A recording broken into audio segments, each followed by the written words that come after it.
posterior a este previo calentamiento de lo que será la conferencia, me gustaría darles la bienvenida de manera más formal a nombre de la profesora Berta C. Echenique, que es la coordinadora ejecutiva del antiguo Colegio San Ildefonso, a la ponencia titulada Las generaciones intelectuales de San Ildefonso y su relación con el pensamiento católico, a cargo del maestro Ricardo Reynoso. Pues Ricardo, formalmente te cedo el micrófono y muchas gracias por desarrollar esta conferencia. Gracias. Bien, pues reitero el agradecimiento. Antes de que llegaras, Berta, agradecí al colegio esta invitación y creo que es una oportunidad de hablar de un tema que está como sobre la mesa todo el tiempo, pero sobre el cual pocas veces, digamos, lo abordamos de una manera más sistemática.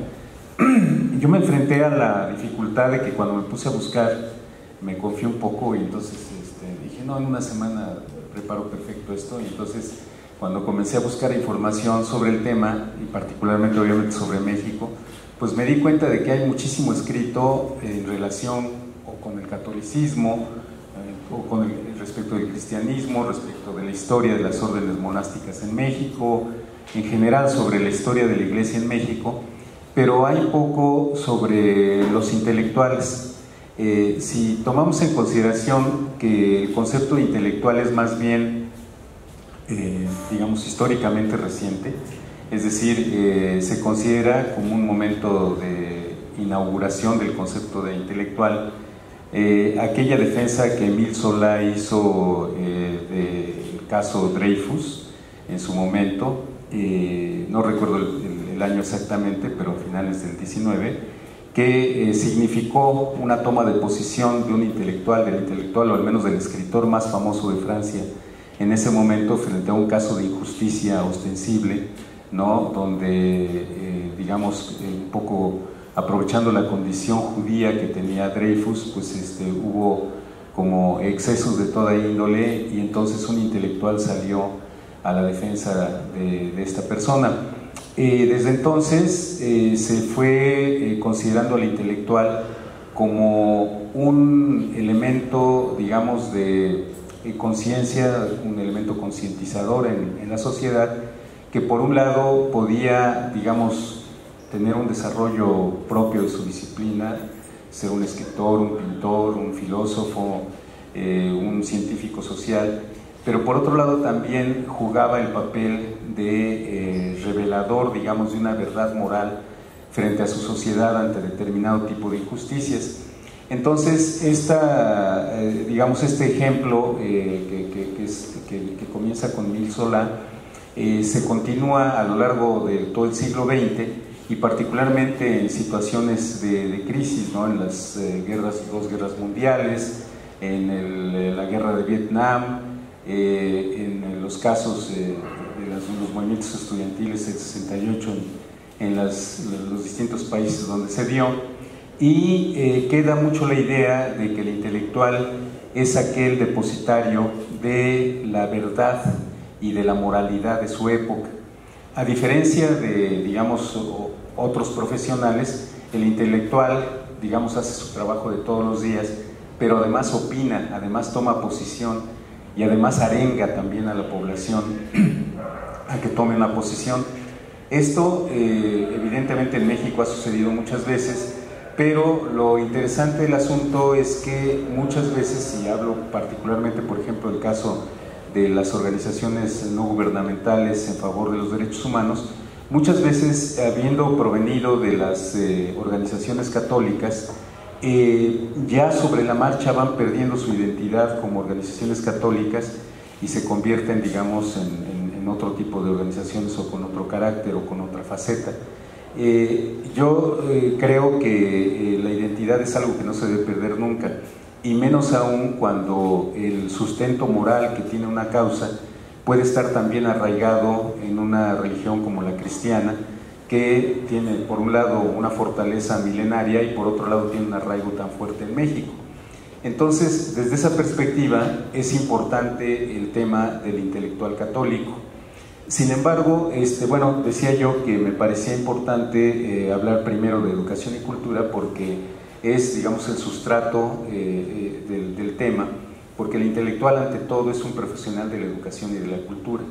Las instituciones culturales son de alguna manera una materialización del trabajo de muchos investigadores, profesores, intelectuales que han pugnado al paso de la historia, al paso del tiempo, por constituir instituciones que por un lado reflexionen acerca de las disciplinas científicas, filosóficas, artísticas, y por otro lado hurguen en la verdad histórica, ¿no? Aunque suene un poco a eslogan esto, que ya sabemos que hay una verdad histórica por ahí en profundo cuestionamiento, que es lo de Ayotzinapa, pero en efecto se puede decir que hay verdades históricas cuando el examen de conciencia que hace una sociedad llega al fondo de los problemas y toma una postura frente a los distintos actores de esos problemas. Decía yo al principio que la educación es el instrumento por excelencia de la cultura. La cultura se reproduce gracias a la transmisión sistemática que se da por medio de la educación, ya sea de manera formal, informal o no formal. A final de cuentas, la educación está en todos los ámbitos, en la familia, en los grupos de amigos, en las escuelas, en las instituciones de cultura e incluso en las instituciones políticas, porque son todas ellas las que nos enseñan los valores del comportamiento, las pautas que vamos a seguir para asimilarnos al grupo, ¿no? A un grupo pequeño y así hasta llegar al gran grupo de la nación, y entonces poder participar para defender nuestros intereses y nuestras convicciones.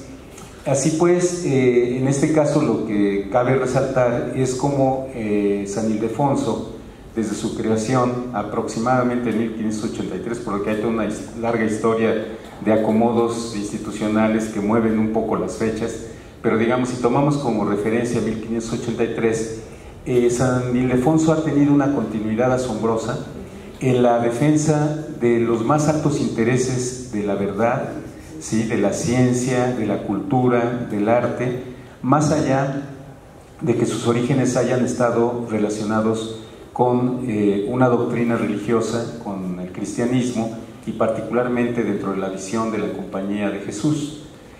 Todos sabemos que la Compañía de Jesús se fundó en 1534 como una reacción frente al protestantismo para la defensa de la religión cristiana, y a partir de ahí la Compañía de Jesús se convirtió en una muy importante orden que emprendió, en este caso en América y en México en lo particular, una campaña de evangelización que iba a ser fundamental para lo que se llamaría después la conquista espiritual, y para lograr dar identidad y dar una noción de pertenencia a los mexicanos a partir de la religión.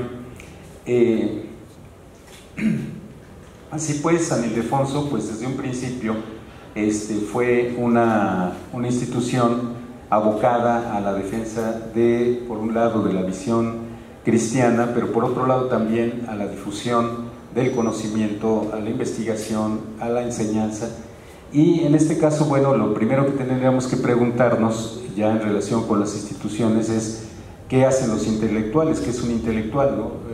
En una definición muy básica, pues podemos decir que es aquella persona que trabaja fundamentalmente en la producción o en la difusión de las ideas, del conocimiento, sea científico, filosófico, del arte, de la cultura, en fin, y que tiene un impacto directo hacia su colectividad.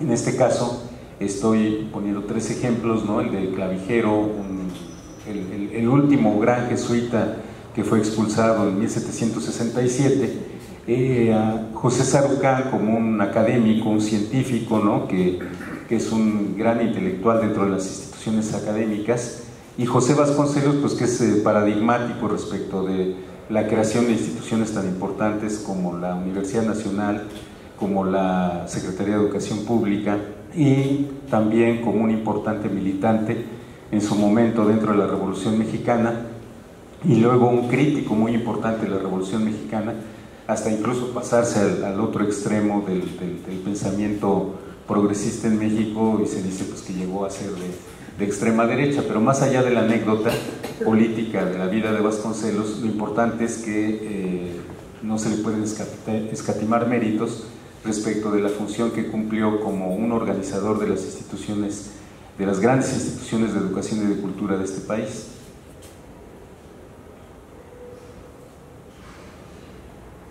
En una noción más restringida, y aquí coloco a Alfonso Reyes como un ejemplo, el intelectual es aquel que produce o difunde algún tipo de conocimiento y a quien se le concede generalmente socialmente una autoridad profesional o moral y que puede hablar en consecuencia en nombre de sectores significativos de la sociedad. No se puede decir que un intelectual represente a toda la sociedad. Finalmente nadie tiene la verdad total o nadie puede considerarse un representante de toda la sociedad, pues la sociedad está compuesta de muchos sectores y cada uno de ellos tiene una visión distinta del mundo, de los problemas actuales y finalmente puede tener incluso religiones muy diferentes. Entonces, en este caso, la noción estricta del intelectual está asociada como a la conciencia crítica de una sociedad, ¿no? Que es, en ese sentido, el referente que la sociedad puede tomar para tomar partido frente a los problemas que vive. En concreto, un intelectual católico pues es aquel que está ligado doctrinaria o orgánicamente a la Iglesia Católica o a su credo. Puede ser un ministro de culto o un seglar, independientemente de la función que cumpla. Lo importante es su función, digamos, laboral o su función de trabajo. Lo importante es que cumpla una función de difusión de un credo religioso.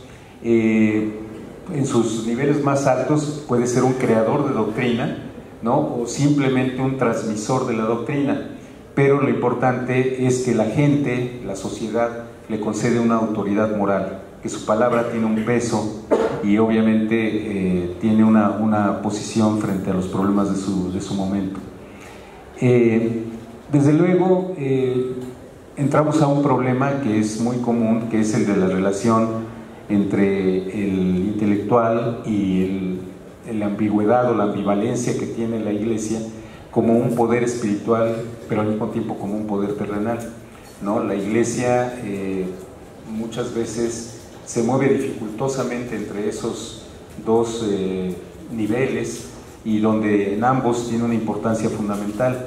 Es desde luego, decía yo, una generadora de identidad y de colectividad, ¿no? A través de las ideas religiosas, las sociedades permanecen no por tiempos cortos, ¿no? Las religiones tienen el gran poder de trascender a las generaciones y de constituirse en verdaderas formas de pensamiento y formas de vida que muchas veces ni siquiera la gente misma tiene noción de cuándo comenzaron. Entonces, lo importante es ver cómo los intelectuales se van moviendo en esta relación, los intelectuales católicos, de la Iglesia frente a la feligresía en términos de creencias y frente al poder.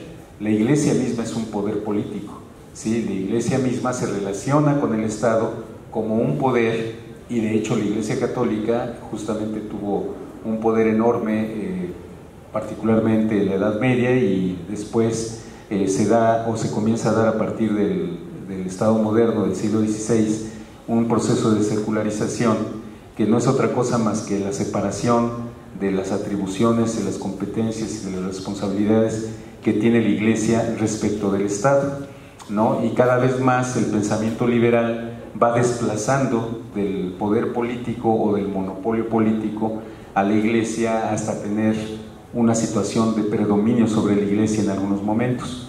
Estas luchas históricas que se han dado en prácticamente todos los países, y México ha sido testigo de cruentas luchas en ese sentido, tienen al intelectual como uno de los actores principales. Todos sabemos que, por ejemplo, en el siglo XIX, Valentín Gómez Farías fue un enjundioso anticlerical, ¿no? Que desde 1833 tenía un programa de desplazamiento de la Iglesia Católica y que pues se vino cumpliendo ya con las leyes de reforma y después ya con la separación abierta entre el poder del Estado y el poder de la Iglesia, que se dio al triunfo de la República luego del imperio de Maximiliano. En esas situaciones de conflicto, normalmente el intelectual toma una posición muy directamente terrena, ¿no? Es decir, independientemente de que pueda también aludir a sus convicciones religiosas, normalmente opera dentro del terreno de la lucha política. Y entonces la política y la religión se presentan a veces como antitéticas, ¿no? Pero lo curioso de esto es que es un binomio. No hay religión sin política y no hay política sin religión. Es decir, por más que el Estado liberal haya pensado que se podía deshacer de la Iglesia, adscribiendo el campo de la fe al ámbito de la conciencia individual, en los hechos los católicos eran comunidad, ¿no? En el siglo XIX era seguramente el 98% de la comunidad mexicana, ¿no? De tal suerte que en ese sentido la secularización es un propósito que siempre va a estar incumplido. A final de cuentas, lo que se preserva es una permanencia de la lucha entre las instituciones seculares y las instituciones religiosas.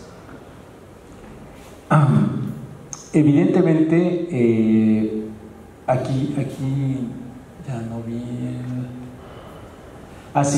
cité un texto de Jan Meyer a propósito de este problema, y lo voy a leer porque me parece que es central. Dice: para el cristianismo el principio de la alteridad, de la separación de los reinos es fundamental, pero no es fácil en la práctica vivir tal distinción, por lo cual encontraremos cristianos conservadores y cristianos revolucionarios y una desestabilización recurrente. No cabe duda de que el destino cristiano está en la discordia, o mejor dicho, en la fractura entre la institución de salvación y la institución de dominio. Y por lo tanto, la posición del intelectual va a estar oscilando entre estas concepciones y entre estos intereses que son propios de la relación entre la Iglesia y el poder del Estado. Ahora bien, ya yéndonos directamente, luego de ese prólogo, al tema de San Ildefonso, y sin querer hacer historia de San Ildefonso porque verdaderamente desbordaría con mucho el tiempo del que disponemos, simplemente aquí hay una cronología de algunas de los momentos clave en la construcción de San Ildefonso como institución, y donde se ve, y eso que recorté muchos de los eventos importantes que se dieron sobre todo en las primeras épocas de San Ildefonso, donde se ve cómo fue verdaderamente una magna construcción de la institución, no solamente desde el punto de vista arquitectónico, que quizá lo refleja de manera muy clara, sino desde el punto de vista de la construcción ideológica de lo que tenía que ser San Ildefonso. Evidentemente no es casual que se haya construido, se haya edificado bajo la advocación de San Ildefonso, que fue arzobispo de Toledo en el siglo VII, y que era una figura sobresaliente no solamente por su sabiduría, sino por su gran apertura al conocimiento. ¿Sí? La figura de San Ildefonso es emblemática del mejor pensamiento cristiano, ¿no? Donde no hay contradicción entre la ciencia y la fe, o entre el conocimiento en general y la fe. Entonces, desde luego hubo condiciones muy favorables para que San Ildefonso floreciera, ¿no? Por ejemplo, uno de los elementos centrales es que contaba con una imprenta propia, que para la época eso significaba tener toda la posibilidad de la difusión, ¿no? De alguna manera también el monopolio de la difusión de las ideas cristianas desde la óptica de la Compañía de Jesús, y esto favoreció en mucho, desde luego, el crecimiento del poder de la Compañía de Jesús en América y particularmente en México. Todos sabemos que a lo largo de esos siglos, desde el siglo XVI hasta el siglo XVIII, va haciéndose cada vez más fuerte la tensión entre la Compañía de Jesús y los estados pontificios, de manera que llega un momento en que hay una fuerte discrepancia, y finalmente desde España se emite una especie de decreto de expulsión de los jesuitas de todas las tierras americanas y donde quiera que se encontraran, ¿no? De tal suerte que en ese momento, que 1767, ese esplendor que se había logrado con el crecimiento de San Ildefonso, pues obviamente lleva a cae en una decadencia, de tal suerte que desde entonces, de 1767 al menos hasta 1814, hay una total pérdida de control por parte de la Compañía de Jesús de San Ildefonso. Se recupera de manera efímera entre 1814 y 1821, momento en el cual de nueva cuenta los jesuitas son expulsados de México. Y entonces lo que vemos es que toda esta trayectoria de San Ildefonso, aproximadamente de 1583 a 1767, pues se da sobre todo en función de la formación de lo que ahora llamamos cuadros directivos, ¿no? La élite criolla de la Nueva España se educa fundamentalmente en San Ildefonso, y por lo tanto la Compañía de Jesús adquiere también un gran poder por la cercanía que tenía con esa élite que controlaba las principales áreas o los centros neurálgicos del poder de la Nueva España. De tal suerte que lo que ocurre es que con otra serie de conflictos que tenía la corona española, ¿no? Con ese digamos intervalo que se da por ejemplo con las Cortes de Cádiz en 1812, se va perdiendo también la capacidad de control de las colonias americanas por parte de España, y finalmente, bueno, en el caso mexicano, en 1821 se declara la independencia, y en 1824 se proclama la primera Constitución federalista de México, ya con una abierta tendencia a la secularización. En ese sentido, lo que ocurre es que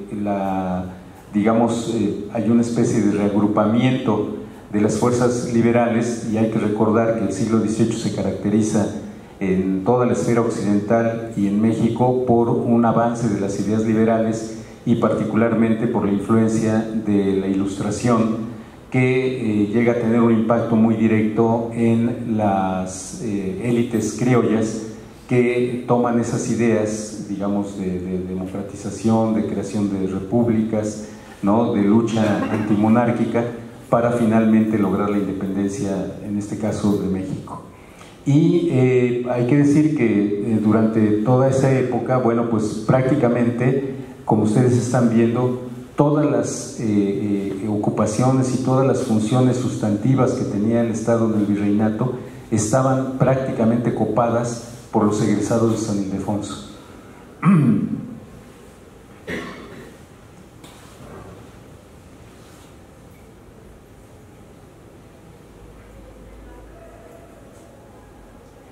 Obviamente el siglo XIX tiene como característica principal la instauración del laicismo, ¿no? El laicismo visto como una doctrina aparentemente neutral, de distancia frente a las religiones y de no privilegio para ninguna de ellas. En realidad el laicismo en el siglo XIX ocultaba en gran medida la abierta lucha de los liberales en contra de la Iglesia Católica. No es gratuito, recordemos que la desamortización de los bienes de la Iglesia correspondía también a la ambición de la élite liberal por formar una nueva burguesía y por crear nuevos intereses, una nueva trama económica que permitiera el desarrollo del país, pero ya con nuevos actores. A final de cuentas, el porfiriato se significó por ser conciliador con la Iglesia Católica, ¿no? Y no arremetió, como originalmente los primeros liberales de la Reforma pretendían arremeter en contra de la Iglesia. De tal suerte que en ese sentido los intelectuales llegaron también a una conciliación práctica, ¿no? De tal suerte que muchos de ellos podían ser liberales pero eran católicos, ¿no? Una característica que se ha dado en México y que se preservó muchos durante el siglo XX, en que a pesar de que muchos políticos se decían laicos o incluso ateos, ¿no? En realidad eran católicos, pero había una especie de digamos, posición políticamente correcta que indicaba que no había que delatarse demasiado frente a la sociedad, porque no era conveniente que se viera que los gobernantes o que los cuadros directivos del Estado también eran católicos. Entonces, la política en México lamentablemente pues llevó a la inhibición del pensamiento católico. ¿no? Difícilmente, incluso los intelectuales mismos, consideraban pertinente desarrollar una teoría o puntos de vista sobre el catolicismo desde sus propias trincheras, ¿no? Y más bien se dedicaban a otras cosas y eran católicos, digamos, de misa de 8 los domingos, pero no necesariamente dedicaban su tiempo o su producción intelectual al crecimiento de la doctrina católica. Ya hacia 1867, como se ve aquí, luego del triunfo de la República, de la restauración de la República, pues hay una ley orgánica de instrucción pública que trata de organizar por primera vez de conjunto a la educación nacional, desde la educación primaria hasta los estudios superiores y pasando por opciones de educación, llamémosle técnica o educación media o educación para el trabajo, de tal suerte que en ese momento lo que se pone como bandera de la reestructuración de la educación nacional, dado que la educación había estado fundamentalmente en manos de la Iglesia durante todo el periodo virreinal y durante todo ese lapso del siglo XIX, lo que se pone como primer, digamos, bandera es el laicismo, ¿no? Y entonces se pretende que toda la educación esté regida por una visión científica, positiva, ¿sí? Positiva en el sentido del positivismo francés, ¿no? Según el cual todo el conocimiento tenía que ser verificable y todo lo que no era verificable era simple y llanamente doctrina, pero visto desde un punto de vista despectivo. Entonces el laicismo lamentablemente en México se va radicalizando luego de la Revolución Mexicana, ¿no? La propia revolución favorece la hostilidad entre los distintos grupos ideológicos y políticos, y desde prácticamente toda la década de los 20 se convierte en una muy dificultosa relación de la Iglesia con el Estado. Esto, bueno, finalmente, como sabemos, desencadena en la llamada Guerra Cristera, que se da entre 1926 y 1929, y que termina con una especie de reconciliación momentánea entre la élite política mexicana y la élite clerical, lo cual tampoco iba a ser definitivo, puesto que en los años 30 iba a renacer incluso con más intensidad, ¿no? Por ejemplo, en estados como Tabasco, con un cacique como Garrido Canaval, que era ferozmente anticlerical. Esta, digamos, persecución de la religión y esta búsqueda de borrar toda huella de la religión en la educación, en el sistema educativo, pues incluso llega al punto de que se convierte en la opción que se buscó en 1934 de la educación socialista. Como todos sabemos, en 1917 el régimen bolchevique toma el poder en la Unión Soviética y tiene una gran repercusión desde el punto de vista ideológico en muchos intelectuales y políticos y líderes sociales mexicanos, ¿no? Ante la efervescencia de la propia Revolución Mexicana, había todo un sector representado, por ejemplo, por el general Francisco J. Mújica, que era compadre de Lázaro Cárdenas, y que buscaba radicalizar la revolución hasta convertirla en una revolución socialista. Entonces, el campo más inmediato con el cual se identifica la posibilidad del establecimiento del socialismo es la educación. De ahí que se plantee la posibilidad de que a través de la educación se comience a generar un movimiento socialista en México. Y en coincidencia con esto, y San Ildefonso es testigo privilegiado de ese movimiento, pues se da el muralismo mexicano como una manera de educar a las masas, ¿no? Acerca de su historia, de la historia del país, de la cultura mexicana, pero también de la perspectiva futuro, ¿no? De una sociedad justa, de una sociedad sin clases, de una sociedad que aboliera todas las diferencias de clase que en ese momento eran tan marcadas. Entonces, lo que vemos es que después de la revolución hay esa efervescencia anticlerical, pero también hay una recuperación del mejor pensamiento cristiano a través de figuras como Antonio Caso. No hay que olvidar que esa figura tan prominente que era José Vasconcelos era también un católico convencido, ¿no? Pero era un católico, digamos, sui generis, que más bien le ganaba el apetito por el poder y que compitió incluso en las elecciones de 1928, que se presume fueron fraudulentas, ¿no? Y que dieron la reelección momentánea porque se le dio por morirse muy pronto a Álvaro Obregón, y el vasconcelismo queda entonces como una opción de la sociedad mexicana y sobre todo de las clases medias ilustradas para tratar de recuperar terreno en la política, de frenar los excesos de la posrevolución e incluso de generar un movimiento católico que le dé la posibilidad a México de un régimen con moral, ¿no? Y entonces el pensador más importante de esa época pues es Antonio Caso. Aquí está.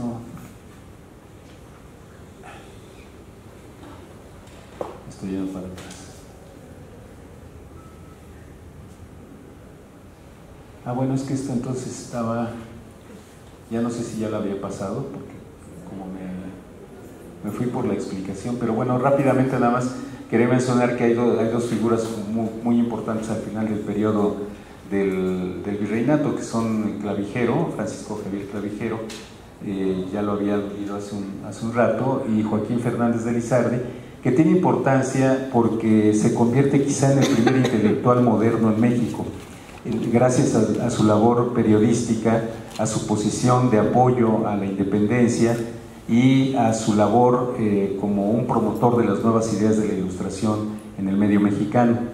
Y de ahí que Fernández de Lizardi sea generalmente recordado como una figura del pensamiento liberal del siglo XIX, y que después, bueno, que además también sienta las bases en el terreno literario para el romanticismo, que después va a ser desarrollado fundamentalmente por Ignacio Manuel Altamirano, que es uno de los próceres de la Reforma.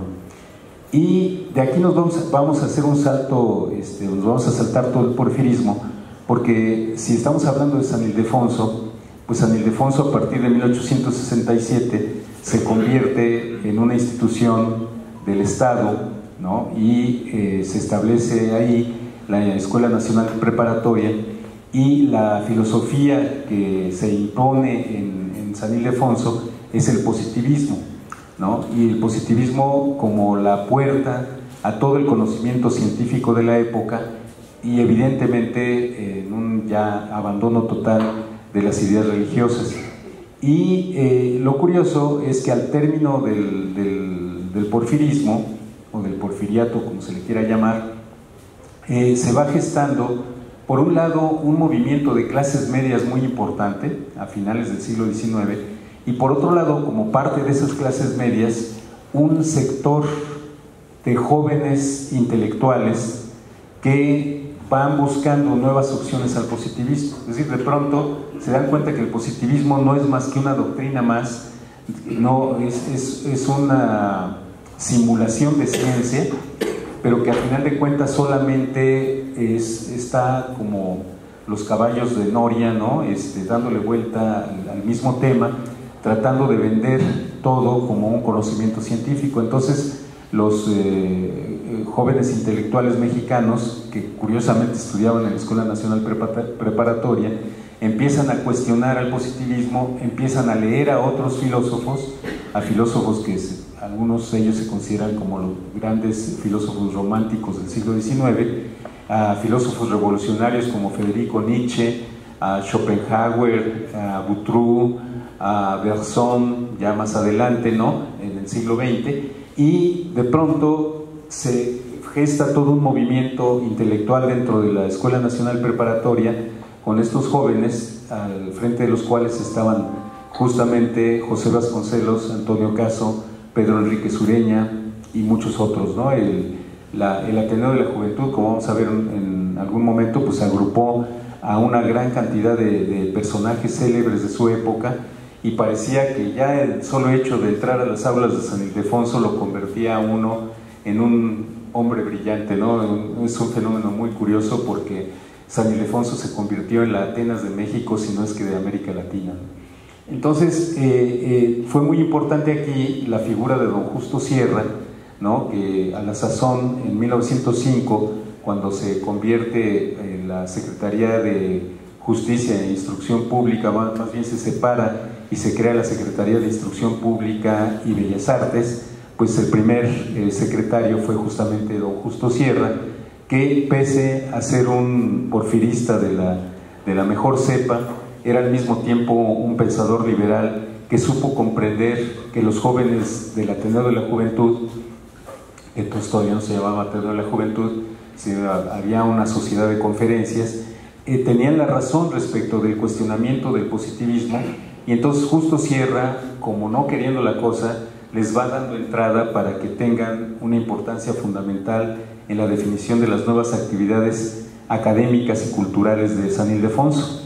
Y esto pues finalmente termina desplazando al positivismo, ¿no? Por ahí vamos a ver una frase de Vasconcelos respecto de este caso, de cómo demolió al positivismo, ¿no?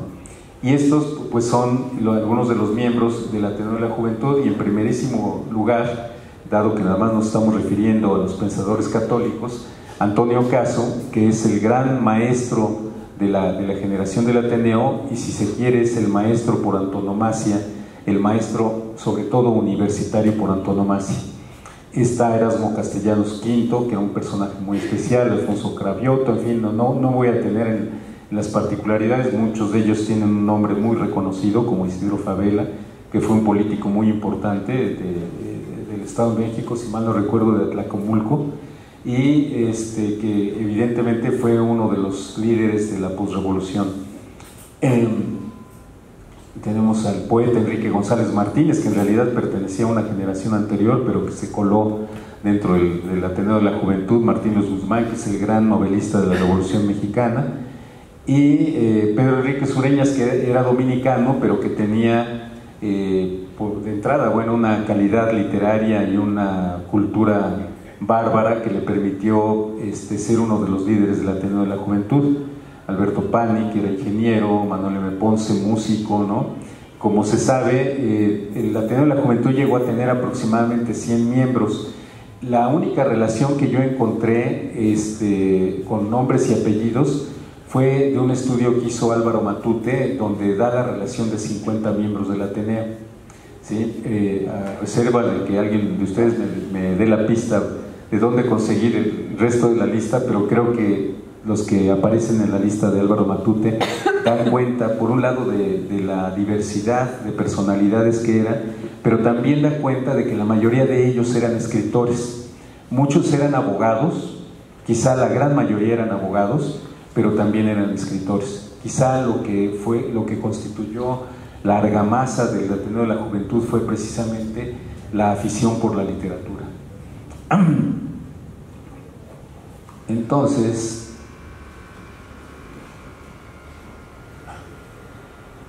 lo que hay que ver es que el otro tipo de intelectual católico que tenemos en México, y obviamente solamente nos estamos refiriendo a lo que pudiéramos llamar los prototipos del intelectual católico, es José Vasconcelos.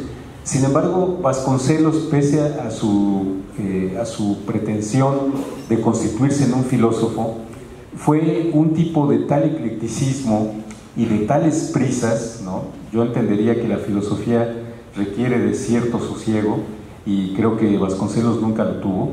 Entonces, lo que hizo Vasconcelos fue reunir una serie de influencias, ¿no? Entre las cuales las filosofías orientales fueron muy importantes, y crear esta noción, ¿no? de espiritual de la cultura, no solamente mexicana, sino latinoamericana, ¿no?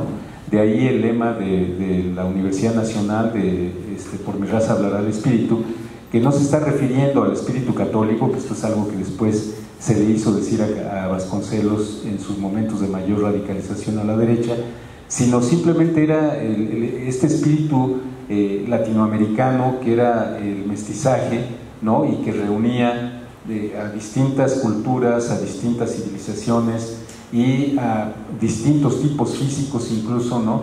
Pero que eran totalmente diferentes al resto del mundo. Lo que quería en realidad Vasconcelos, y no solamente él, sino todos los intelectuales de su época, y particularmente los que estaban agrupados en el Ateneo de la Juventud, era darle una identidad propia al país, ¿sí? La labor titánica de darle una memoria colectiva al país, por ejemplo, a través del muralismo, de educar a las masas a partir de la noción de que éramos distintos a todos los demás, y por otro lado, de darle a la gente una convicción de que el nuevo Estado revolucionario estaba comprometido cabalmente con ellos porque los conocía, porque sabía que ellos eran diferentes y que iban a ser defendidos por ese Estado posrevolucionario. Obviamente, en el caso de Vasconcelos, también hay una posición política, ¿no? Vasconcelos no es un intelectual que en automático se afilia a las masas, ¿no? Vasconcelos desconfiaba profundamente de la gente ignorante, ¿sí? De ahí su cruzada por la educación, porque pensaba que las personas que no sabían leer y escribir, pues prácticamente no tenían juicio, ¿no? ¿Sí? Que además era una vieja discusión que venía desde la escuela de Salamanca a mediados del siglo XVI, ¿no? Acerca de si los indios tenían alma, ¿no? Y si tenían raciocinio. Y esta discusión se preservó prácticamente hasta el siglo XX, ¿no?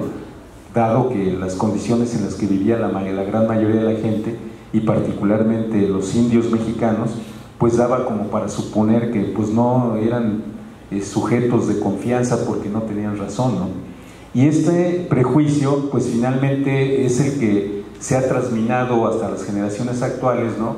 Recientemente nos hemos enterado a través de importantes encuestas muy confiables de que la gran mayoría de la población mexicana es racista, ¿no? Y de que la gran mayoría de la gente tiene una profunda desconfianza hacia la gente que no tiene educación. Y esto pues es parte de esta experiencia histórica de la cual en gran medida los propios intelectuales como Vasconcelos son responsables. Hay que decir que el hecho de que el vasconcelismo haya tenido un impacto tan directo en los jóvenes universitarios de su época, en los años 20, 30, ¿no? Es uno de los indicios de cómo se fueron constituyendo las corrientes de oposición al partido oficial y cómo se funda en 1939, gracias a la labor, al empeño y la audacia de Manuel Gómez Morín, el Partido Acción Nacional, que era Gómez Morín, un destacado vasconcelista. Y hay que decir que ya desde esa época por eso hablábamos de las generaciones intelectuales, porque hay una genealogía de generación en generación, de tal suerte que, por ejemplo, los ateneístas van dando lugar a la generación de 1915, la generación del 1915 da lugar a la generación de 1929, la de 29 da lugar a la del medio siglo, y la del medio siglo a la generación del 68, según una clasificación que hizo Enrique Krause en un trabajo que se llama Las 4 estaciones de la cultura mexicana. Y esto, bueno, nos habla acerca precisamente de la importancia del catolicismo, porque en realidad estamos hablando de que los grandes intelectuales que tuvo el país, muchos de ellos eran católicos, ¿no? Pero no hay una huella específica en su obra.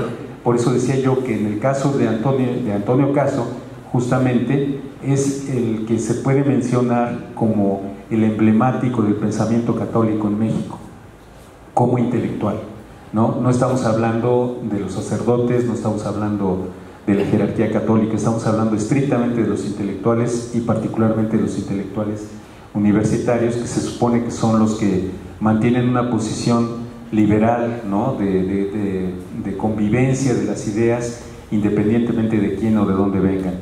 Y pues Antonio Caso era abogado, filósofo, fue, como ya habíamos dicho, miembro fundador del Ateneo de la Juventud, fue incluso poeta, músico, fue director de la Escuela Nacional Preparatoria en 1915, y luego recordemos la turbulencia de las épocas, ¿no? que fue rector en varias ocasiones, en el 20, en el 22 y en el 23.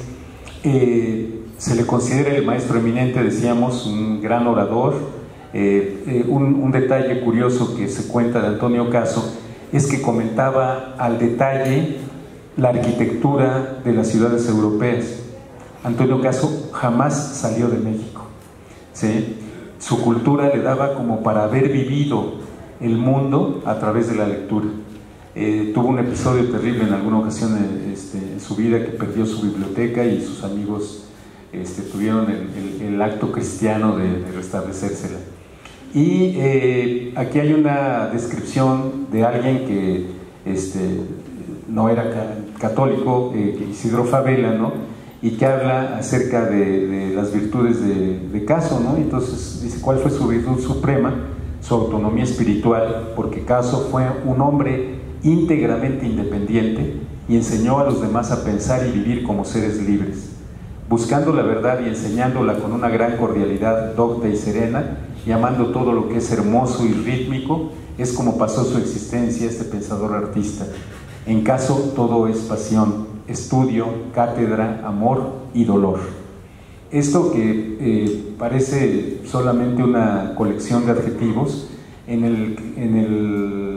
al asignárseles a Antonio Caso tenían una gran profundidad, ¿no? Por ejemplo, la noción del dolor en Caso, la noción del sacrificio, la noción de la misericordia, ¿no? Son nociones fundamentales que tienen que ver con su profundo conocimiento de la doctrina cristiana, ¿sí? Y no son cosas menores, porque para la época eso significaba casi un desafío al cinismo de los políticos que solamente operaban con base en la ambición y con base en todo tipo de inescrupulosidades para obtener el poder. Y aquí, bueno, hay otra cita que me permitiré también leer al detalle, porque me parece que es fundamental, porque pinta todo lo que es la filosofía de Caso y lo que en todo caso también es la filosofía de los pensadores católicos a lo largo de la historia de México, donde la caridad es la experiencia fundamental, religiosa y moral.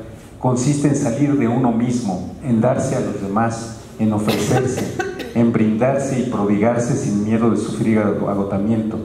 El que no se sacrifica no entiende el mundo total, ni es posible explicárselo. Ser hombre en su integridad, ni ángel ni bestia, para abarcar la existencia como economía y como caridad, como interés y como sacrificio. Esto lo dice Caso. Y ese es el libro más importante de Caso para lo que toca este tema, y que vale la pena, la verdad, leerlo muy a fondo. Entre otras cosas, una de las afirmaciones de Caso en ese libro es de que hay dos momentos o dos niveles de la vida del hombre, de la práctica cotidiana del hombre, en donde el hombre alcanza a Dios. Uno es a través de la religión, y otro, la fe particularmente, y otro a través del arte.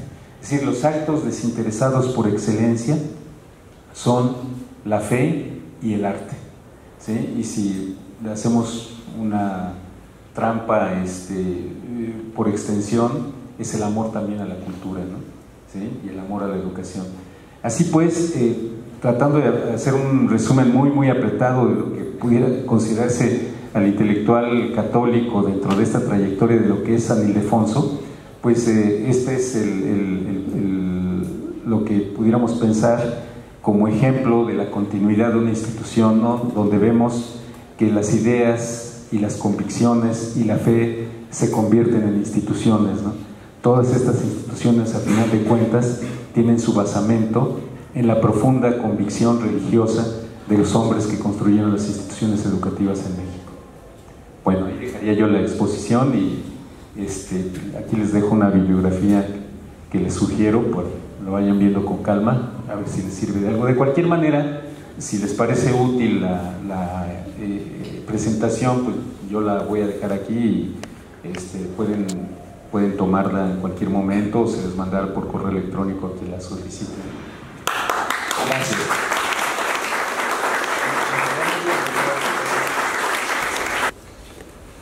Pues espléndido, y felicidades por esta exposición, necesariamente por el tiempo muy sintética, pero por lo mismo me gustaría apuntar algunos matices, si me permite, a ver si estamos de acuerdo. Finalmente, los jesuitas no nacen para contrarrestar la reforma protestante. Ignacio de Loyola tenía por sí mismo una vocación y muy, por cierto, en nuestros tiempos, muy actual, porque él quería regresar precisamente al lejano oriente a evangelizar, para que no fundiera el islamismo en el sentido no de contrarrestar o confrontarse con otra idea, otra religión, sino con el propósito de que no fundiera en una deformación del mensaje cristiano original. Por lo menos eso él confiesa. Sí. Lo segundo, sí me gustaría una precisión también muy importante. Vasconcelos no inspira a Gómez Morín en fundar al PAN, al contrario, hay también entre ellos un enfrentamiento, porque dice Gómez Morín, el problema de Vasconcelos es que quiso hacer política en un episodio que nació y murió rápido, y Gómez Morín decía, hay que hacer conciencia para que permanezca, para que se institucionalice. El PAN de entonces, no estoy hablando del PAN de hoy, ¿no? Entonces, en ese sentido, pues sí creo que dejar, aun cuando sí Vasconcelos fue el maestro, y no solo maestro, fueron ateneístas los dos, pero sí mucho más ascendiente sobre Gómez Morín. Pero ya también cuando Gómez Morín forma parte del gobierno con Calles, rompen él y Vasconcelos, porque dicen no, es incompatible con nuestras ideas la permanencia del sistema. Pero en fin, esto da para mucho, y por su conocimiento enciclopédico sobre la materia, algún día a lo mejor valdría la pena profundizarlo. Muchas gracias. Claro, gracias. Bueno, desde luego son cosas de matiz que son importantes y las agradezco. Yo quería, a lo mejor me entusiasmé pensando que Vasconcelos necesariamente tuvo una impronta tan fuerte en Gómez Morín, que a pesar de esa discrepancia que llegó a tener Gómez Morín, a final de cuentas hubo una inspiración en Vasconcelos, ¿no? De hecho, el vasconcelismo yo siento que sigue permaneciendo, ¿no? Que hay muchos que estamos convencidos de la línea de Vasconcelos, más allá incluso de las incongruencias de Vasconcelos, porque fue un hombre tan activo, ¿no? Tan lleno de actividades y de posiciones, que era profundamente contradictorio, ¿no? Incluso su vida personal podría cuestionarse desde el punto de vista cristiano. Sí, en fin, ¿alguna otra? Muchas gracias. Sí, hay una pregunta. Gracias, Nick, por los conocimientos y sobre todo por compartirlas tan sencilla y llanamente, pues con este auditorio. Yo me considero un legua dentro de la materia, ¿no? Mi preocupación es la circunstancia actual por la cual transitamos a nivel sociedad. Todos tenemos justamente pues ese juicio de hecatombe en la que estamos sumidos. Para mi juicio en lo particular, yo he venido reflexionando. Las cosas, en principio de cuentas, pueden ser magníficamente intencionadas, pero por ejemplo el laicismo, ¿sí? O cualquier otra tendencia o doctrina, pues viene justamente a desmoronarse.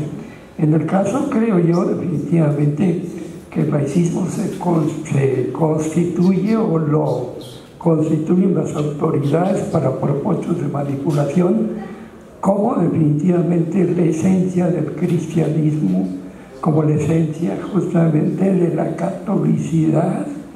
Sí, hay una confusión terribilísima entre lo que es laicismo y lo que es moralidad. ¿Sí? Entonces, bueno, pues se combate sin conocimiento exacto de los términos, se combate justamente todo lo que significa el laicismo, y el laicismo enarbolado incluso como signo de progresismo, ¿verdad?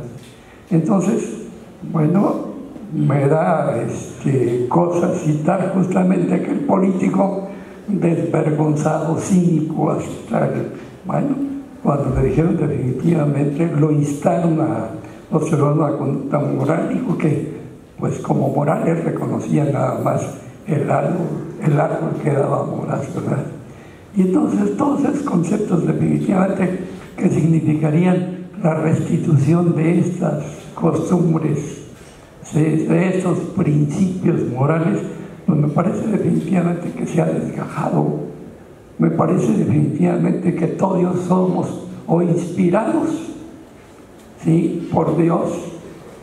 Así lo presumimos los católicos, los que practicamos la religión católica, o bien incluso conocedores de la absoluta verdad, y lo que no sabemos, pues tenemos la virtud justamente como mexicanos de inventarlo, ¿verdad? Para mi juicio es un vicio de la sociedad que nos tiene justamente en esta condición de oprobio, de verdadera vergüenza. Definitivamente acabamos de celebrar fiestas patrias y pues yo diría, no hay nada que celebrar, absolutamente, ¿verdad? No hay nada que agradecer al señor presidente para enarbolar una bandera justamente que no ha defendido, ¿no? Hemos tenido la mala experiencia justamente, ¿verdad?, de tener pues gentes que ni siquiera patriotas son, ¿verdad? Ese es mi concepto. Gracias, maestro. Sí, gracias. Bueno, agregaría a propósito de esto, sí, yo creo que hemos jugado a un falso laicismo, por un lado, como país, y por otro lado, creo que el tema de los valores sigue siendo vigente, que de manera muy semejante a como ocurrió en la época de los ateneístas, hay un prolegómeno de barbarie en el país y que es necesaria la toma de posición frente a esa barbarie. Este caso tan verdaderamente desbordado de un tráiler que anda paseando cadáveres es muestra de esa descomposición, ¿no? Y lamentablemente parece ser que mucha gente piensa que nomás es cuestión de tiempo para que las cosas se arreglen, ¿no? No, yo creo que el país no admite pasividad y que este tema de los valores tiene que ver mucho con el intelectual católico, porque creo que el catolicismo está perdiendo terreno frente a opciones religiosas o pseudo-religiosas mercantilistas, ¿no?, descaradamente mercantilistas, que han sabido vender la solución a problemas prácticos, como teóricamente se dice, que arreglan las adicciones y el desempleo y soluciones mágicas a todo, ¿no? Y toman agua que les cura de cualquier enfermedad. Y esto, lamentablemente, no tiene nada que ver con el cristianismo, creo yo, ¿no? Y esto es una posición personal, ¿no? Me parece muy lamentable. Yo me eduqué como católico y yo de niño estudié todo lo que yo tenía que estudiar para considerarme digno de ser católico. Y veo que ahora pareciera muy fácil, ¿no?, adscribirse a una religión y venderla a todos como si fuera comprarse una Coca-Cola, ¿no? Entonces, lamentablemente, creo que los graves problemas nacionales ameritan también el desarrollo de ideas dentro de las propias religiones, pero que tengan un sentido y una consistencia. Creo que es del todo legítimo hablar de una actualización de los valores cristianos, y creo que ahí a los que nos toca es a los seglares, ¿no? ¿Sí? Y creo que la Iglesia hace su labor por su lado, pero que también los que tenemos una posición católica ameritamos tener una posición mucho más abierta y más combatiente. Creo que la gravedad de los problemas no da como para que estemos de timoratos, nada más de espectadores, ¿no? Desgraciadamente en estas situaciones no hay espectadores, ¿no? Todos estamos ante el riesgo de ser víctimas. En fin, pues no sé si hay alguna otra... Sí, una pregunta. Los católicos que tuvieran preferencia por otra orden religiosa que no fuera la jesuita, ¿convivían también con ellos o tenían cierto pugna? ¿Cómo se relacionaban con ellos? Gracias. Bueno, las órdenes monásticas, y hay que recordar que las primeras que llegaron a México eran órdenes mendicantes, ¿no? Era un bajo clero que venía realmente a exponerse, ¿no? Muchos de ellos murieron en el intento, y tenían una misión, efectivamente, por ejemplo, los franciscanos, ¿no?, en donde no solamente se trataba de transmitir la palabra de Dios según su propia visión, sino de dar el ejemplo, ¿no?, a través de la humildad, a través del trabajo directo con la gente más pobre, y que el ejemplo era el que podía ser el verdadero proselitismo, ¿no? Creo que en las religiones tiene que darse esa parte de sacrificio, y si no hay esa parte de sacrificio y de compromiso que la gente la pueda valorar como auténtica, no hay nada, ¿no? ¿Sí? Lo que puede haber es demagogia, nada más. No había enfrentamientos tan abiertos, pero tarde que temprano, ¿no? En la medida en que la Compañía de Jesús se fue consolidando en el virreinato, desde luego que las pugnas fueron creciendo también con las otras órdenes monásticas. Ahorita no entro al detalle, pero sí diría que no fue tan tranquilo el trance. Muchísimas gracias al maestro Ricardo Reynoso por la presentación.